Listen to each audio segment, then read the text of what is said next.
Geography जो है 5th semester में आती है। चैप्टर 1 करवा चुकी हूँ। चैप्टर नंबर 2 देख लेते हैं, क्लासिफिकेशन ऑफ इकोनॉमिक एक्टिविटीज़। तो इकोनॉमिक एक्टिविटी क्या होता है? कुछ ऐसे आप काम कर रहे हो, कुछ ऐसी एक्टिविटी कर रहे हो जिसको आपके बदले में पैसे मिल रहे हैं, आप इनकम अर्न कर रहे हो, बेसिकली उसको इकोनॉमिक एक्टिविटीज़ कहते हैं। 5 टाइप की होती है: प्राइमरी, सेकेंडरी, टर्शरी, क्वाटरनरी और क्विनरी एक्टिविटीज़। प्राइमरी एक्टिविटी कौन सी होती है? जिसमें आप डायरेक्टली इन्वायरमेंट पे डिपेंडेंट हो, बेसिकली, ठीक है, कि नेचुरल रिसोर्सेज को एक्सट्रैक्ट कर रहे हो, उसको कलेक्ट कर रहे हो, जैसे एग्रीकल्चर, माइनिंग, फिशिंग, फॉरेस्ट्री, ये सब आपकी प्राइमरी एक्टिविटीज़ में आता है। जो डिफरेंट टाइप्स से रखे हैं आपको, गैदरिंग है, ये हंटिंग है, ये आपकी पेस्टोरलिज्म है, एंड देन जो भी आपको इसमें दे रखा है फिशरीज़ है, लंबरिंग है, इसको बेसिकली एग्रीकल्चर, ये हम नेक्स्ट वीडियोज़ में देखेंगे। माइनिंग है, मोटा मोटा जो आपका है इसमें वो देख लेते हैं। तो प्राइमरी एक्टिविटीज़ आपको समझ में आ ही रहा होगा कौन सी प्राइमरी एक्टिविटीज़ कौन सी होती है। वो एक्टिविटीज़ जिसके अंदर एक्सट्रैक्शन या कलेक्शन हो रहा है नेचुरल रिसोर्सेज का। सेकेंडरी एक्टिविटी कौन सी होती है? जिसमें आप रॉ मटेरियल्स का जो है मैन्युफैक्चरिंग कर रहे हो, इसको प्रोसेस कर रहे हो, ठीक है, जैसे कि इंडस्ट्रीज़ जो आपकी, जहाँ पे कार बन रही हैं, जहाँ कपड़े बन रहे हैं, जहाँ प्रोसेस्ड फूड्स वगैरह बन रहे हैं, ठीक है। फिर टर्शरी एक्टिविटी, नाम से पता लग रहा है, बेसिकली यहाँ पे जो है आपकी कोई गुड्स नहीं बन रही, सर्विसेज प्रोड्यूस हो रही है इसके अंदर टर्शरी इकोनॉमिक एक्टिविटीज़ में। जैसे सर्विसेज जो है आपकी टीचिंग की, हेल्थ केयर की, फाइनेंशियल सर्विसेज, ये सब, ठीक है। तो सेकेंडरी समझ में आया, जहाँ पे आप क्या कर रहे हो, रॉ मटेरियल से कुछ ना कुछ बना रहे हो, मैन्युफैक्चरिंग, कंस्ट्रक्शन, फूड प्रोसेसिंग, ये सारा काम इसमें आएगा। टर्शरी एक्टिविटी भी समझ में आई होगी, सर्विस सेक्टर, जैसे कि retail, banking, education, health care, transportation. फिर आती है क्वाटरनरी एक्टिविटीज़। तो जो क्वाटरनरी एक्टिविटीज़ बेसिकली है, इसमें आपका क्या होगा, जिसके अंदर ऐसी इकोनॉमिक एक्टिविटीज़ होती हैं जिसमें आपको नॉलेज की ज़रूरत है, इंटेलेक्ट की ज़रूरत है, जैसे कि आपकी रिसर्च एंड डेवलपमेंट हो गया, कंसल्टेंसी हो गया, एजुकेशन हो गया, स्कूल के अलावा जो एजुकेशन है वो इसमें आ जाता है आपका, और इंफॉर्मेशन टेक्नोलॉजी हो गया, ये सब, ठीक है। फिर होती है क्विनरी एक्टिविटीज़। तो क्यूनरी एक्टिविटीज़ जो है आपकी, ये जो 5th वाली है क्यूनरी इकोनॉमिक एक्टिविटीज़, इसके अंदर बेसिकली क्या होता है आपका, इसके अंदर आपका हो जाएगा जो डिसीजन मेकिंग होती है ना हाईएस्ट लेवल पे एक इकोनॉमी में, जैसे कि government roles, research organisations, universities. तो ये बेसिकली स्ट्रैटेजी बनाते हैं इकोनॉमिक प्लानिंग की, कैसे रिसोर्सेज को एलोकेट करें, कैसे सोसाइटीज़ को गवर्न करें, किस में होता है ये आपका जो क्विनरी एक्टिविटीज़ है उसमें होता है, ठीक है। फिर देखो, एक चीज़ होती है कॉलर, ठीक है। कॉलर का क्या चीज़ है, आप वो ध्यान से सुनो ज़रा। जो डिफरेंट जॉब्स है, डिफरेंट टाइप के लोग उसमें काम करते हैं, तो उसको कॉलर कैटेगरी से बेसिकली हम डिवाइड कर देते हैं, ठीक है। जैसे जो लोग आपके प्राइमरी सेक्टर में काम करते हैं वो रेड कॉलर वर्कर्स हो गए।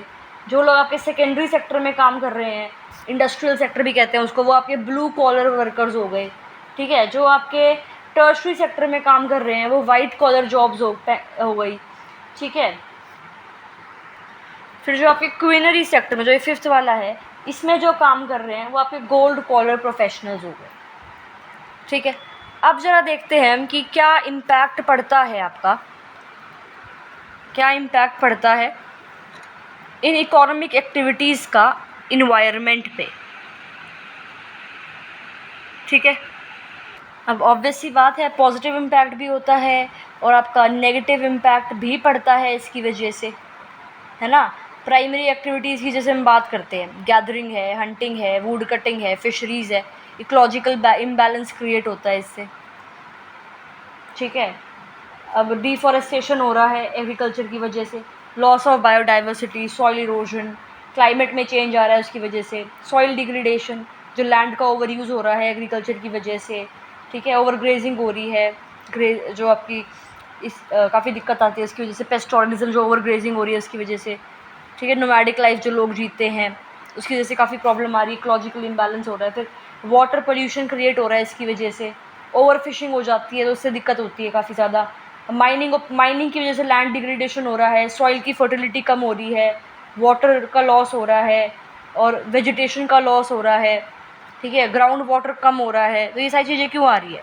इकोनॉमिक एक्टिविटीज़ जो आपकी प्राइमरी इकोनॉमिक एक्टिविटीज़ है उसी का तो असर है ना ये, किस पे? ऑब्वियसली इन्वायरमेंट पे, ठीक है। फिर जो आपकी सेकेंडरी इकोनॉमिक एक्टिविटीज़ हैं, एयर पोल्यूशन कॉज हो रहा है उसकी वजह से, जैसे manufacturing, construction, food processing industries की वजह से जो फैक्ट्रीज़ हैं, इंडस्ट्रीज़ हैं, वो कार्बन डाइऑक्साइड जैसी, सल्फर डाइऑक्साइड जैसी गैसेस छोड़ती हैं, एयर पोल्यूशन हो रहा है, रेस्पिरेटरी हेल्थ डिसीजेज उसकी वजह से हो रहे हैं, वाटर पोल्यूशन हो रहा है, इंडस्ट्रियल वेस्ट जो है बिना ट्रीट करे ओशंस में डाल दिया, ओशंस एंड रिवर्स में डिस्चार्ज कर दिया, ठीक है। मैन्युफैक्चरिंग प्रोसेस जो है उसमें लार्ज अमाउंट ऑफ एनर्जी लगती है जो कि फॉसिल फ्यूल से आता है, again green house gas emission हो रहा है, क्लाइमेट चेंज होएगा, ग्लोबल वार्मिंग की दिक्कत आएगी, वेस्ट अच्छे से मैनेज नहीं कर पा रहे तो इन्वायरमेंटल पोल्यूशन हो रहा है, लैंडफिल्स बन रही है जगह जगह, ठीक है, वेस्ट जनरेट हो रहा है बहुत सारा, हैबिटेट डिस्ट्रक्ट हो रहा है क्योंकि कंस्ट्रक्शन एक्टिविटी की वजह से लैंड को क्लियर करा जा रहा है तो वहाँ पे हैबिटेट डिस्ट्रक्शन हो रही है, लॉस ऑफ बायोडाइवर्सिटी हो रहा है। फिर टर्शरी एक्टिविटीज़ अगर हम देखें जैसे कि retail, banking, education, health care, तो इसका क्या इम्पैक्ट है एनवायरनमेंट पे। अब जो सर्विस सेक्टर है उसके अंदर आपका पेपर, इलेक्ट्रिसिटी, वाटर ये सब यूज़ होता है तो इन्वायरमेंटल पे हल्का सा स्ट्रेस बढ़ रहा है। अब ये ऑफिसेज भी वेस्ट जनरेट करते हैं, इलेक्ट्रॉनिक वेस्ट कितना ज़्यादा जनरेट होता है, पैकिंग मटेरियल्स हो गए, तो उससे भी पॉल्यूशन जनरेट हो सकता है अगर इसको मैनेज नहीं कर पाए अच्छे से, ठीक है। फिर अर्बनाइजेशन की वजह से जो है हाउसिंग की डिमांड, ट्रांसपोर्टेशन की डिमांड, इंफ्रास्ट्रक्चर की डिमांड बढ़ रही है, उससे भी स्ट्रेस जो है एनवायरनमेंट पे बढ़ रहा है। फिर ट्रांसपोर्ट ऑब्वियसली इंक्रीज़ होगा इससे, ट्रांसपोर्टेशन, तो carbon emissions, air pollution, traffic congestion, ये सब कुछ हो रहा है। सिमिलरली आपका ये चीज़ें जो है आपकी बाकी जगह भी हो रही है, ठीक है। अब एक आपका ये बोल रखा है inter governmental panel on climate change, इसके अनुसार ये ज़रा रीड करो एक बार। अभी होता क्या है वैसे IPCC, ये मैं बता देती हूँ। ये ग्रीन हाउस गैसेस क्या है उसको डिस्कस करेंगे अभी आगे, बट पहले ये बता देती हूँ कि ये IPCC जो है ये होता क्या है। तो बेसिकली ये आपकी एक इंटरनेशनल बॉडी है जो कि UN ने बनाई थी 1988 में, कि to assess the science related to climate change, नाम से पता लग रहा है क्लाइमेट चेंज के ऊपर ही बेसिकली बात करती है, पॉलिसी उस पर बनाती है क्लाइमेट चेंज से रिलेटेड, ठीक है। तो ये ही इसका काम है, रिपोर्ट्स वगैरह देते हैं ये, ठीक है। फिर एक टर्म आपकी यहाँ पे आती है global warming potential, GWP। Basically ये क्या होता है, ये बेसिकली तरीका है ये कंपेयर करने का कि how much different green house gases, different जो ग्रीन हाउस गैसेज हैं वो कितना कंट्रीब्यूट करती है ग्लोबल वार्मिंग में।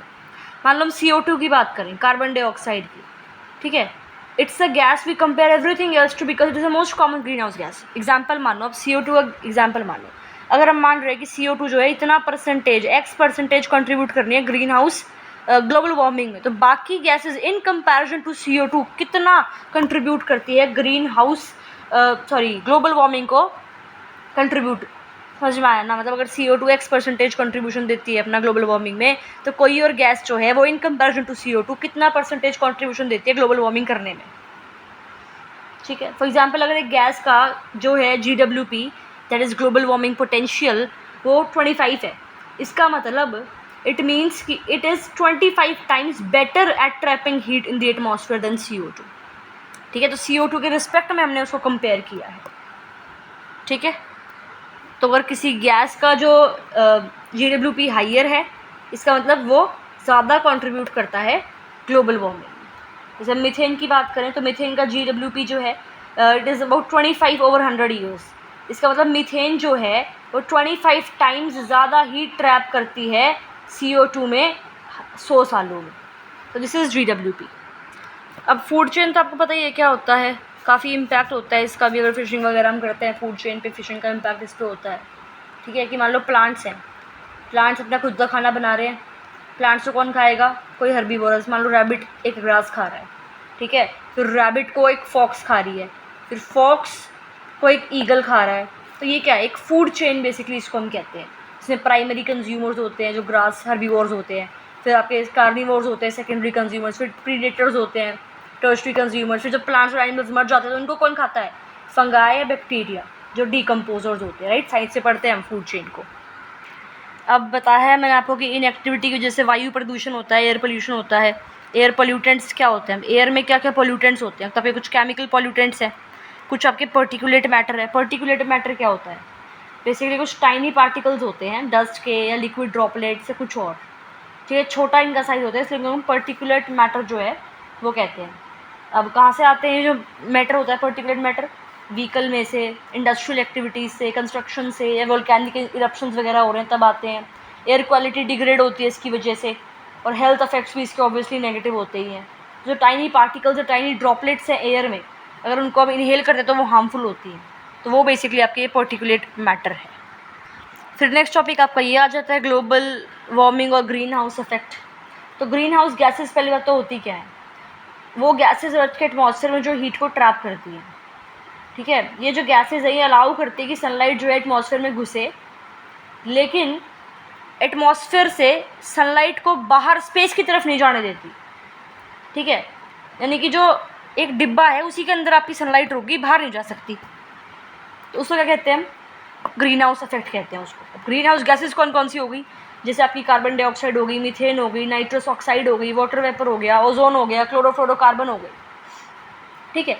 अब ग्लोबल वार्मिंग क्या है, जो लॉन्ग टर्म राइज है, मतलब बहुत टाइम से अर्थ का जो एवरेज टेम्परेचर है वो इंक्रीज़ हो रहा है, तो वो ग्लोबल वार्मिंग हो गया। अब इंक्रीज़ क्यों हो रहा है, क्योंकि ग्रीन हाउस गैसेस की कंसनट्रेशन जो है एटमॉस्फेयर में वो इंक्रीज़ हो रही है। अब उसकी वजह से क्या हो रहा है, जब अर्थ का टेम्परेचर इंक्रीज़ हो रहा है तो पोलर आइस मेल्ट हो रही है, सी लेवल बढ़ रहे हैं, और भी एक्सट्रीम वेदर पैटर्न्स जो है वो वर्ल्ड में आते जा रहे हैं। अब जो इकोनॉमिक एक्टिविटीज़ हैं वो कैसे इस ग्रीन हाउस इफेक्ट को जो है मतलब ग्रीन हाउस इफेक्ट या ग्लोबल वार्मिंग को कैसे इम्पैक्ट करती है, कौन क्या, इकोनॉमिक एक्टिविटीज़, ठीक है। अगर हम मान लो प्राइमरी सेक्टर की बात करते हैं, ध्यान से सुनते रहो बस आप। प्राइमरी सेक्टर की अगर हम बात करें तो प्राइमरी सेक्टर में क्या क्या आता है आपका, एग्रीकल्चर आ गया, डिफॉरेस्टेशन हो गया, माइनिंग हो गया, फिशिंग हो गया, ठीक है। एग्रीकल्चर जो है, लिवली स्टॉक फार्मिंग जो है, इसकी वजह से मिथेन जो है वो प्रोड्यूस होता है ना, जो काऊ वगैरह है उनका जो डंग होता है उसके अंदर मीथेन गैस होती है। सिमिलरली एग्रीकल्चर में हम फर्टिलाइज़र भी यूज़ करते हैं जिसके अंदर नाइट्रस ऑक्साइड होता है, और ये दोनों क्या हैं आपकी, मीथेन और नाइट्रस ऑक्साइड, आपकी ये ग्रीन हाउस गैसेज ही तो हैं।